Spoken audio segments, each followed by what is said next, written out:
Hello, beautiful people. In this video, I'm going to do a quick little energy forecast for the month of July using the wisdom of Vedic astrology, tarot, and numerology. So stay tuned for some of my insights.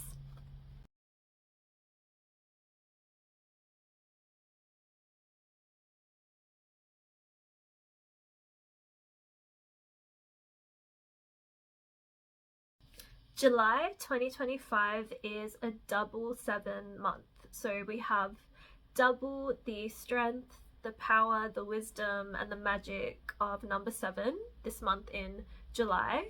And this is because July is a number 7 month, and when you add up July, the number 7 plus 2025, you get the number 16, which then adds up to 7. So yeah, we have 7. The power of this number is really playing out in the month of July. And in tarot, the number 16 is the Tower and the number 7 is the Chariot. So these are two major archetypal tarot energies playing out this month in July.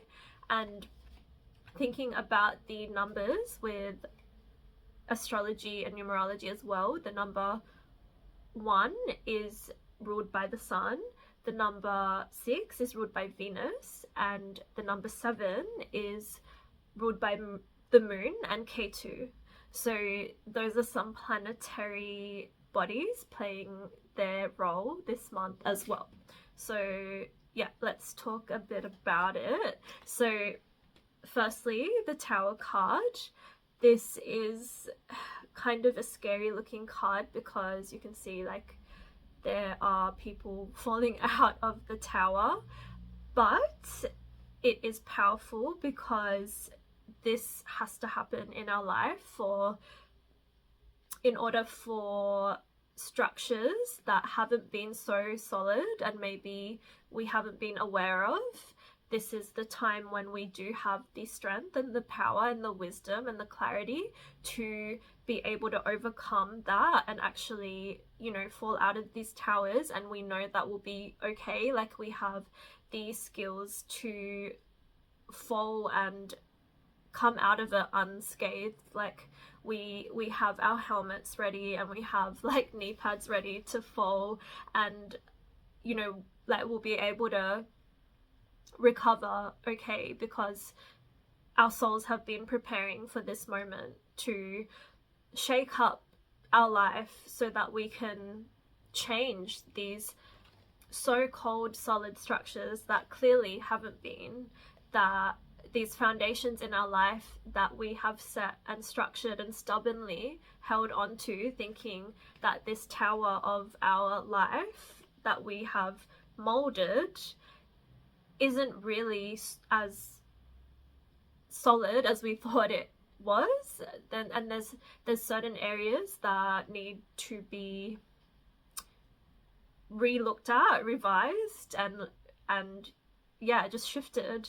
And it makes sense with the Chariot card as well. Initially looking at these cards, they don't really seem like they're connected, but the Chariot is this card of, before you start moving forward, the Chariot is still, it's not actually moving, it's preparing. And that's what we need to do before we move forward, because if we move forward too fast without the proper planning and preparation, this can happen.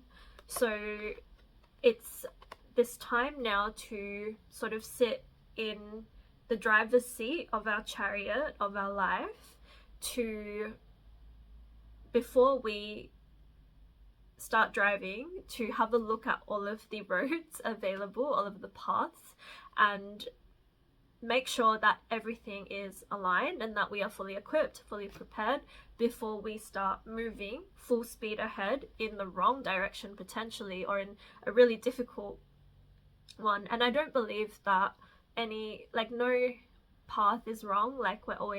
It's always leading us back home, but there are certain paths that are a lot harder than others that we can avoid with proper clarity, which comes through these tower moments actually, but we can soften the blow of a tower moment and have it not be so dramatic by being in our chariot and planning and preparing and, you know, like going within and meditating and making sure that we are making space for ourselves to be more present, to be more still, to be more clear with our life and all of the things going on in it before we move full speed ahead in any sort of area in our life. And I feel that this month of July is probably going to be harder for people who are like super ambitious and have like all of these goals and all of these things that they want to get going.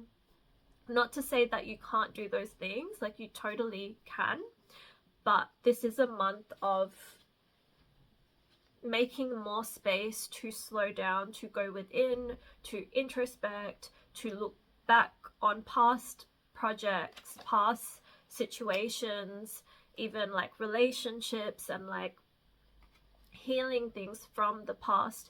And I say this because we've got two planets, Mercury and Saturn, will both be going retrograde, which is so aligned with this chariot energy. I feel like the chariot always comes up when there's retrograde planets, especially Mercury, because we're going back.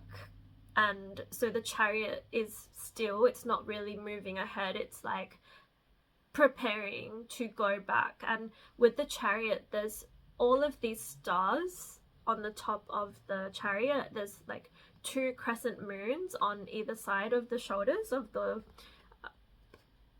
man. I wasn't sure if it was a man or woman, but yeah, there is all of this starry energy, which is like symbolic of listening to the higher wisdom of the stars, of like astrology, of your higher self, even of the angels. And also with the black and white as sphinxes, it's this energy of your conscious thoughts, feelings, beliefs, ideas, and also your inner world and your subconscious, your shadow self, and maybe thoughts, feelings, beliefs, ideas that you aren't really aware of, that you suppress, that maybe you're just not conscious of, that also have just as much power over the direction of your life. And yeah, they're both just as powerful. And the 7, which is the chariot, and the moon energy, and also Ketu, like these give a picture of what this energy is about for this month of July. And the moon is the shadow, is the subconscious, it's like the intuitive feminine energy. And really, to tap into that, you need to be more still and slow and present. And yeah, that's when you really tap into the divine direction that you are supposed to go, and you tap more into alignment. And these moments in like astrology, they have to happen when the planets go retrograde, where we are being asked to take a break. And in an ideal world where we don't have like so many things we need to do and 9-to-5 jobs and all of this, like ideally with Mercury and Saturn retrograde, we would be in hibernation, we would just be resting. But I know that's not possible for most of us. So even just taking out extra time, like even if it's like 5-10 minutes out of each day just for you to like journal or to meditate, or to just, you know, if in any sort of practices that you can do for self-care and to show yourself extra love, and yeah, just to help yourself slow down in any sort of way, like this is really going to be the month for it in July. This month of July especially is such a powerful month to really listen to the wisdom of the moon. And if you're on my channel, I'm sure that you are someone who watches and and pays attention to all of the moon cycles, but especially this month in July, because the chariot is like, you see the moons everywhere, the stars, and the number 7 is ruled by the moon. And so thinking about the moon cycles, the last new moon we had was in Ardra on the 25th of June, which is moving into the month of July with this new moon cycle. And Ardra energy is very similar to the Tower. Ardra wants to destroy these really stubbornly held, rooted structures that we've been holding on to from generations, like really old ancestral traumas. Ardra has this powerful lightning like strength and ability to help us clear those limiting belief systems and structures that we have really created a foundation upon in our life, and these structures that haven't been serving us. So we're moving into July with that energy of really tapping into transformation and transmutation of old energies that don't serve us.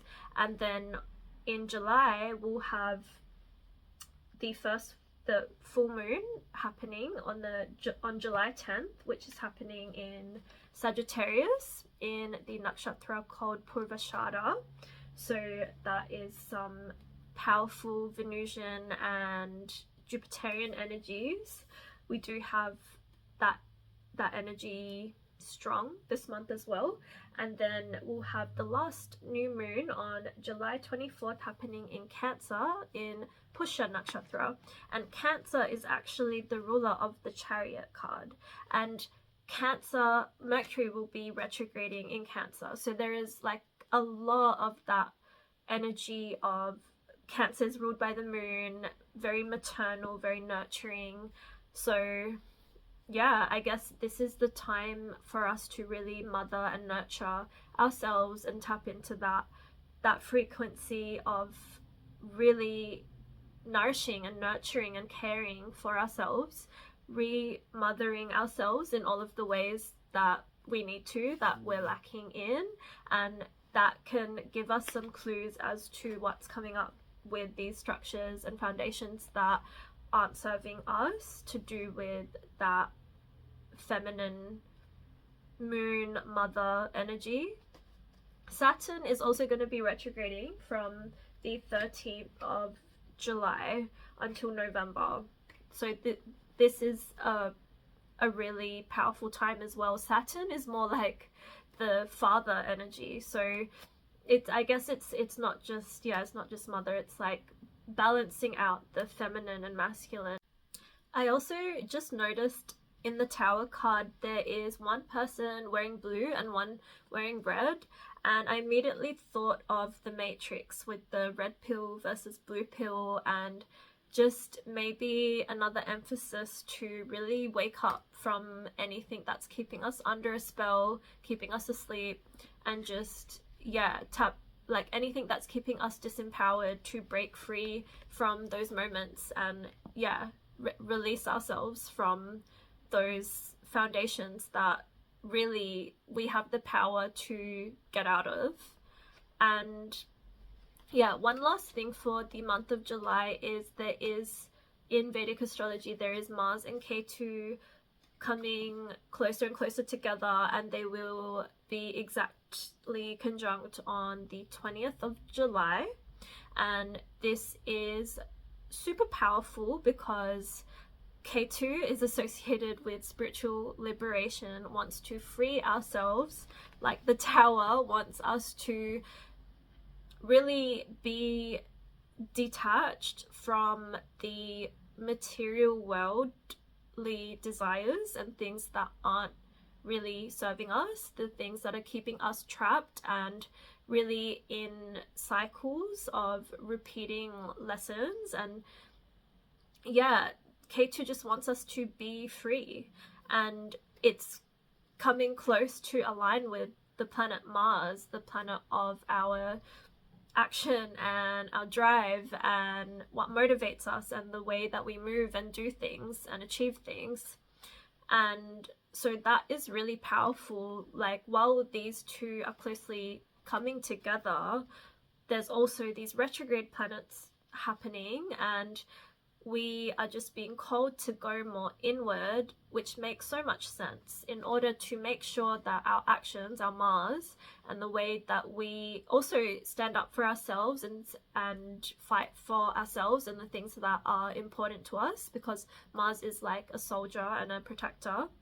So yeah, the way that we do that, in order for that to be fully aligned with our authentic sense of self and our freedom, which is K2, in order for that to happen, we do require these retrograde periods every now and then each year, so that we can go back and review the storybook of our life and make sure that everything is aligned with the person that we are now, at the level of consciousness that we are now, because we are all moving and growing and expanding and changing every single day, and we're not the same person we were even last month. So the actions that we've been taking, how do we know that they are fully aligned with who we are now, and what, the clarity that we have now and the vision that we have now? We won't really know that unless we are taking these consistent and regular periods out for ourselves to reflect, to review. So yeah, this is just that powerful time this month to really review all of your goals, your priorities, your values, even all of the things that you're working towards, the projects, even the people in your life, the relationships, the job that you work in, just basically everything that you allow into your space, the energy that you allow and you bring in. So that can even be the food that you eat and the movies that you watch and like the music you listen to, literally everything. It's just time to reflect on it all and make sure that it is fully aligned with who you are now, and also to review and go over your future goals and your vision for yourself, because maybe that has most likely expanded, and our desires never stop, they just continue to expand and grow. So I'm sure there's so much to reflect and review when we have the time to, and also making that time for ourselves and prioritizing ourselves to do that, so that the tower moments aren't so hectic. But this isn't a card to be fearful of. It's really empowering, actually. It's really powerful, because we won't be given anything that we can't handle, and we get given these tower moments when we are so powerful and we have so much clarity and strength to be able to go through that, and then also come out of it with the wisdom, the clarity, the understanding, and the appreciation for what that is. And then you make space for new, more aligned and more, just more aligned energy that is who you truly are. And just tapping more into your authentic self. So I feel like I'm just really blabbing on now, so I'm going to stop this video. But I hope that you all have a really beautiful month in July. I'd love to hear what's happening and if this resonates, and let me know if you're also having any tower moments. I'm here for you, and I'll speak to you all soon.